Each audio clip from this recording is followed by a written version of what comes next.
आखिर हम संयम करें तो क्यों करें। नमस्कार, आदाब, सत श्री अकाल दोस्तों, हरे कृष्णा। कैसे आप सब लोग दोस्तों आखिर हम ही क्यों संयम करें। संयम, धैर्य हम ही क्यों करें। आखिर हम ही क्यों करें। अगर आप किसी बच्चे को कहेंगे कि भाई वो एक काम कर रहा है तो करने दे, लेकिन तू मत कर,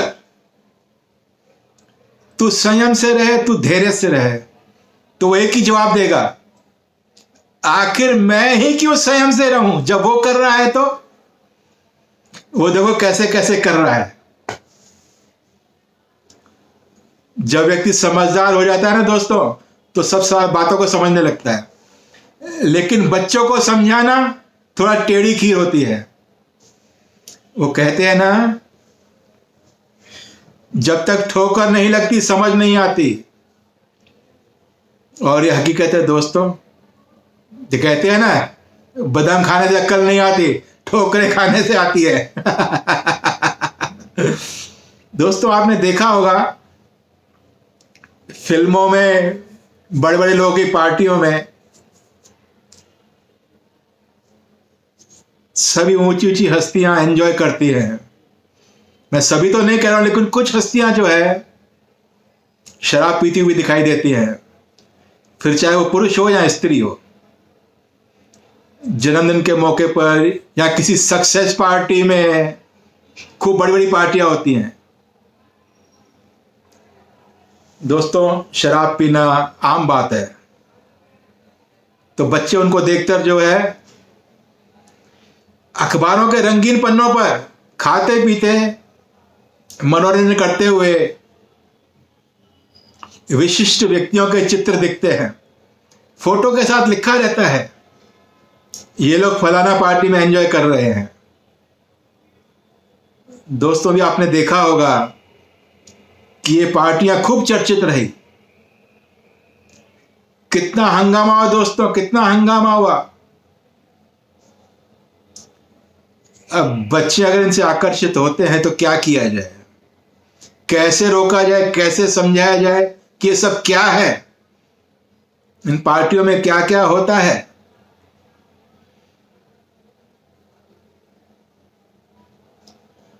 ये सेलिब्रिटीज फलाना पार्टी में एंजॉय कर रहे थे। ऐसे में व्यक्ति, कोई विशिष्ट व्यक्ति, संत व्यक्ति, कोई योगी व्यक्ति अगर ये मना करे कि भाई इन सब चीजों से परहेज करें, इन चीजों से दूर रहें, तो ये आनंद तो पल भर का है। अगर 4-5 घंटे पार्टी चली तो 4-5 घंटे बाद ये आनंद उतर जाने वाला है, उसका कोई मतलब नहीं है। आप ये सब मत करो, ये क्षणिक है। ये विषय जो है ये विष के समान है, जहर के समान है। लेकिन बच्चे कहां समझते हैं, उनको कैसे समझाएं। तो ऐसा सुनकर मन दुविधा में पड़ जाता है। ऐसा लगता है मानो हमारे साथ छल हो रहा है। जिसको मना किया जा रहा है वो ऐसा सोचेगा कि मेरे साथ छल हो रहा है, कि वो तो कर रहा है और मुझे मना कर रहे हैं। वो कहां समझते इन बातों को। सेलिब्रिटीज खाएं पिए, मौज मनाएं और उनकी फोटो छपे अखबारों में, मीडिया पे, उनकी तारीफों के पुल बांधे जाएं। पर वैसे ही काम एक आदमी करे तो उसे चेतावनियां दी जाएं कि भाई तुम ये काम मत करो।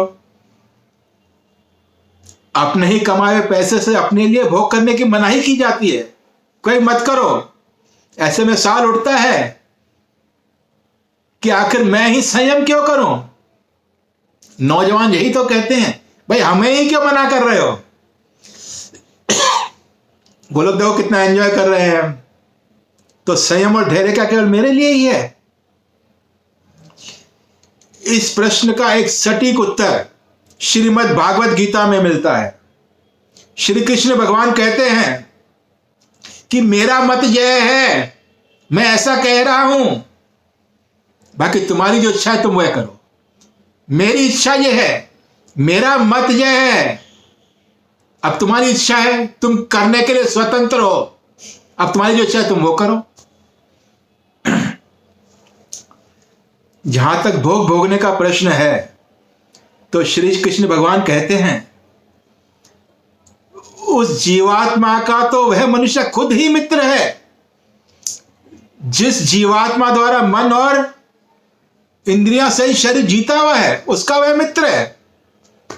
और जिस जीवात्मा ने मन और इंद्रियों सहित शरीर नहीं जीता, वह स्वयं ही स्वयं का शत्रु है। जिसने अपने मन और इंद्रियों पर काबू नहीं किया, वह खुद का शत्रु है।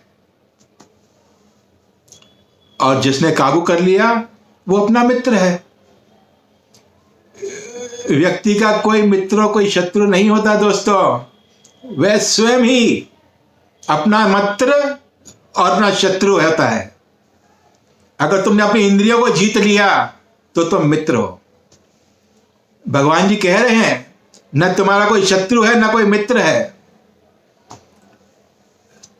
तुम ही स्वयं के शत्रु और तुम ही स्वयं के मित्र हो। आपकी उन्नति में आप ही सहायक हो और अपनी अवनति के कारण तुम खुद ही हो। जब तुम अपने सद्गुणों का विकास करते हो तो उस पथ पर चलने वाले व्यक्ति तुम्हारे साथ आ जाते हैं, और जब तुम किसी बुराई को अपनाते हो तो बुराई के मत वाले व्यक्ति तुम्हारे साथ आ जाते हैं।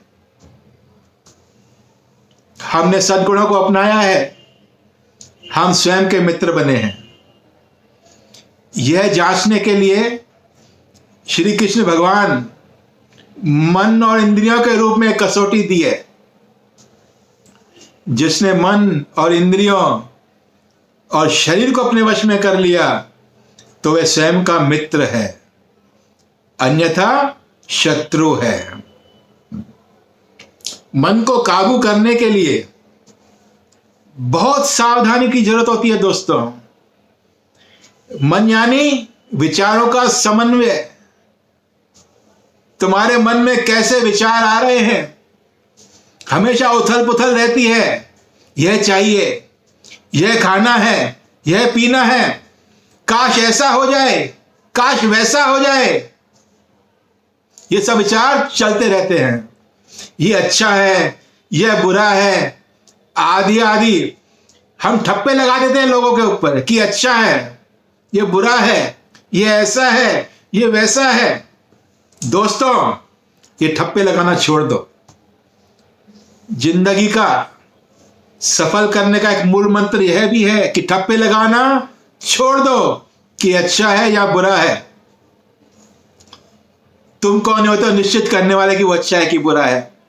पहले स्वयं के बारे में तो निश्चित कर लो कि मैं अच्छा हूं या बुरा हूं। पहले अपने आप को तो देख लो। कोई विचार सही में उपयोगी है, इसका फैसला बुद्धि करती है। बुद्धि भी सही निर्णय तब दे सकती है जब उसमें धर्म और शास्त्रों का सिद्धांत हो। जब कभी व्यक्ति असमंजस में हो, क्या करे क्या न करे, ऐसी स्थिति आ जाए, तो उस समय शास्त्र को आधार मान लो और उसी अनुसार निर्णय लो। शास्त्रीय बुद्धि मन को सही दिशा में ले जाएगी। जब बुद्धि सही निर्णय नहीं दे पाती तो मन और इंद्रियां और शरीर मनमानी करते हैं। ये बुद्धि को भी जंग लगा देते हैं। ऐसे में व्यक्ति मानसिक संतुलन खो देता है, या फिर काम, मद, मोह, आसक्ति के वश में होकर खुद का ही शत्रु बन जाता है। जब उससे अपने आप पर अहंकार हो जाता है ना दोस्तों, अपने मत का, अपने पद का, अपने अहंकार का हो जाता है ना, ओवर कॉन्फिडेंस हो जाता है ना, फिर वो अपना ही शत्रु बन जाता है। आपने देखा होगा फलानी टीम ओवर कॉन्फिडेंस में आकर एक छोटी सी टीम से हार गई, उसी तरह उस व्यक्ति के गले में हार ही पड़ती है। फिर वो जब कोई खिलाड़ी बहुत अहंकार से भर जाता है ना दोस्तों, तो वो छोटे खिलाड़ी से भी हार जाता है। आपने स्वयं देखा होगा, अनुभव किया होगा इन बातों को। जब जीवन सुचारू रूप से चल रहा हो और सब कुछ अनुकूल हो रहा हो तो लगता है कि हम तो बहुत बुद्धिमान हैं। हम न क्रोध करते हैं न लोभ, हमारा मन हमारे बस में है। लेकिन नहीं, श्री कृष्ण भगवान इस व्याख्या से सहमत नहीं है। वे कहते हैं स्थितियां प्रतिकूल हो और तब भी मन पर काबू हो, तभी तुम्हारी बुद्धिमानता प्रकट होती है। जब तुम्हारा समय अनुकूल नहीं है, तुम्हारे प्रतिकूल है और तुम्हारी बुद्धि संयमित है, शांत है, तो ही तुम बुद्धिमान हो। हे अर्जुन, सर्दी गर्मी और सुख दुख आदि में तथा मान अपमान में जिसके अंतःकरण की वृत्तियां अच्छी प्रकार शांत हैं अर्थात विकार रहित हैं, ऐसे स्वाधीन आत्मनामी पुरुष को के ज्ञान में परमात्मा स्थित है। अगर आप प्रतिकूल परिस्थितियों में भी शांत हैं तो परमात्मा तुम्हारे अंदर स्थित है, तभी तुम शांत हो, तभी तुमने परमात्मा को जान लिया है। यह भगवान जी श्री कृष्ण जी का कथन है। ये विपरीत स्थितियों में भी शांत रहना ही वास्तविक शांति है।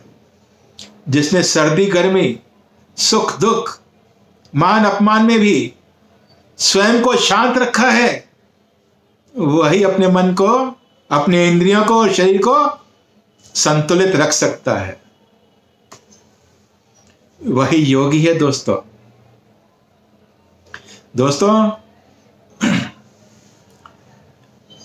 हम बच्चों को कई बार समझाते हैं, ये चीज तुम्हारे लिए अनुकूल नहीं है, ये तुम्हारे लिए अच्छी नहीं है, तुम्हें दुख देगी। लेकिन बच्चे कहां समझते हैं? बच्चे तो चकाचौंध देखते हैं ना, चकाचौंध। वो यही कहते हैं कि मैं ही संयम क्यों करूं, मैं ही क्यों संयम करूं। वो करे तो अच्छा और मैं करूं तो गंदा। दोस्तों, उनको समझाना बहुत कठिन है, लेकिन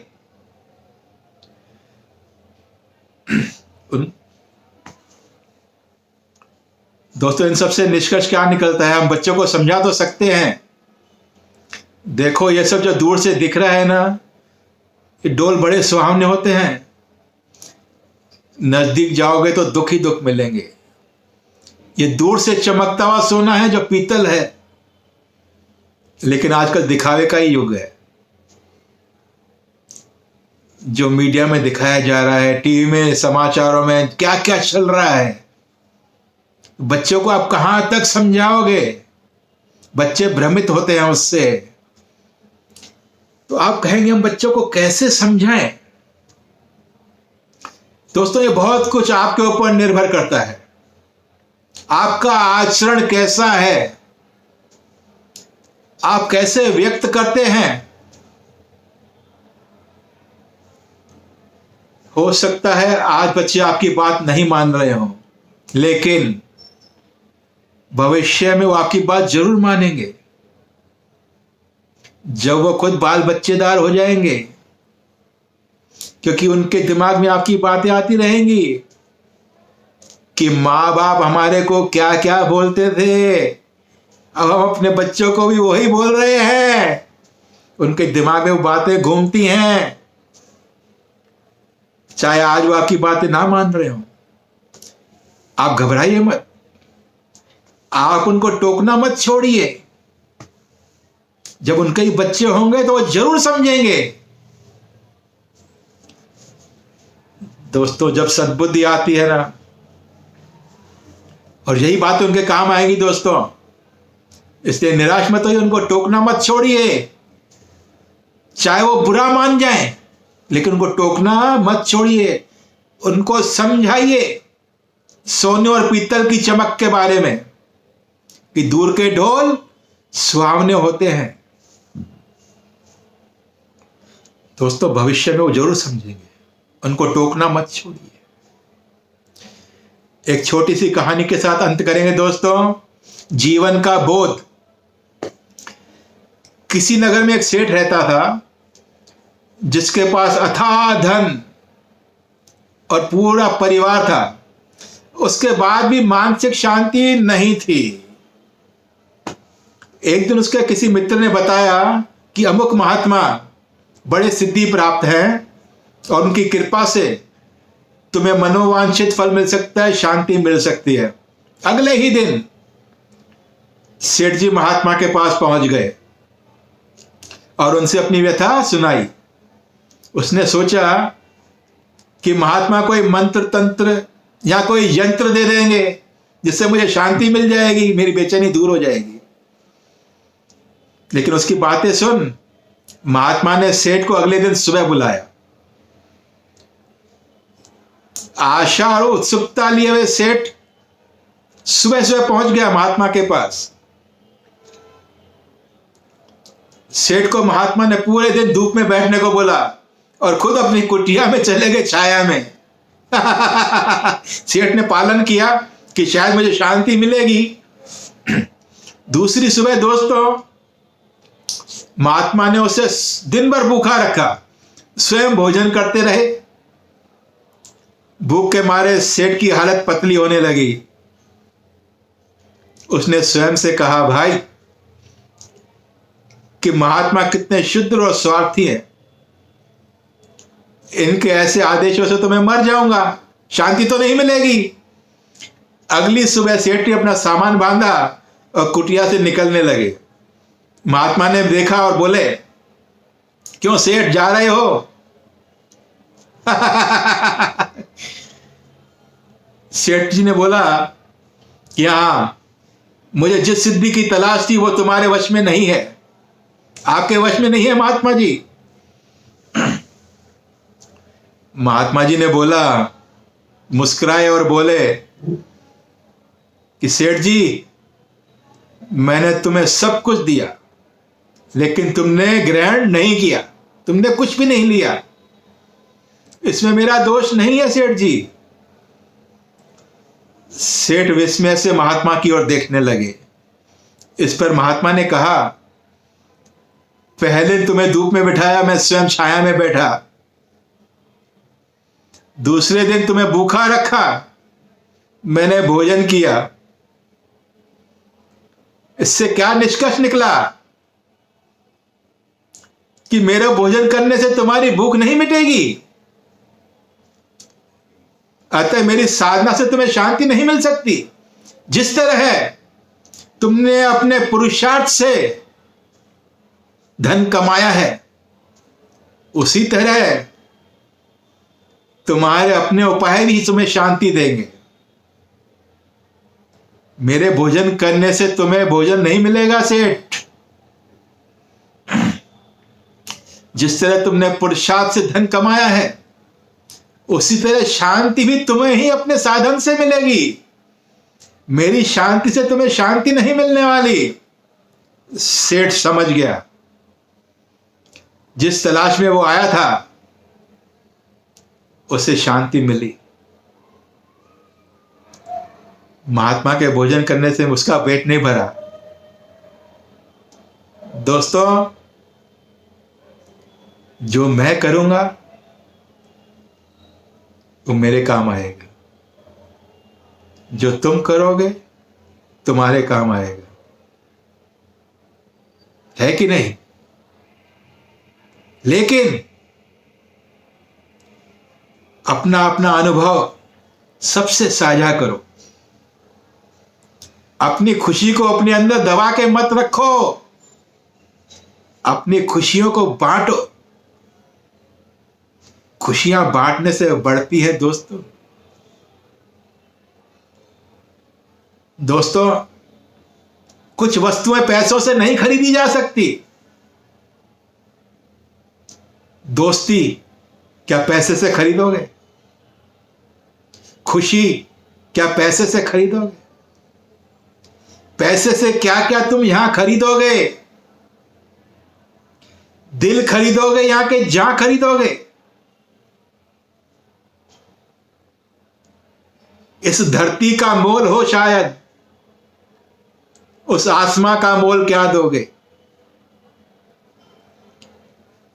दोस्तों, अगर पैसे से खुशी, स्वास्थ्य, दोस्ती खरीदी जा सकती तो आज कोरोना काल में लोग पैसे वाले भी परेशान नहीं होते।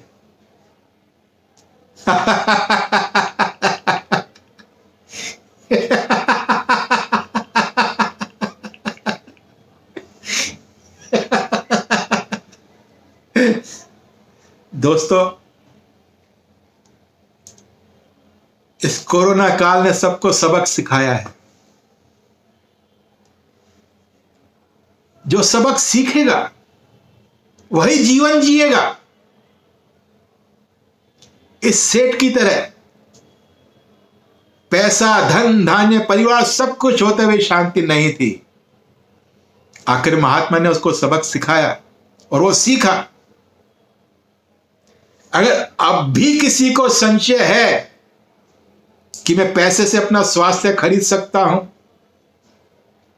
किसी का प्यार खरीद सकता हूं, या मैं तुम्हारी दोस्ती खरीद सकता हूं, या तुम मेरी दोस्ती खरीद सकते हो, तो यह संशय है और संशय ही रहने वाला है। यह हकीकत में बदलने वाला नहीं है। ये सब तुमको मिलेंगे क्योंकि भगवान ने कुछ चीजों को मोल नहीं लगाया, वो फ्री में देने के लिए रखी है, फ्री ऑफ कॉस्ट। दोस्ती, प्यार, खुशी, ये सब फ्री ऑफ कॉस्ट है। खुशी बांटोगे तो खुशी खूब बढ़ेगी। दोस्तों, इन हवाओं का मोल हो शायद, इन फिजाओं का मोल तुम क्या दोगे? हवाओं का मोल भी हमने रख लिया है बोतल में ऑक्सीजन भर भर के। ये तो भगवान ने तो फ्री में बांट रखी है।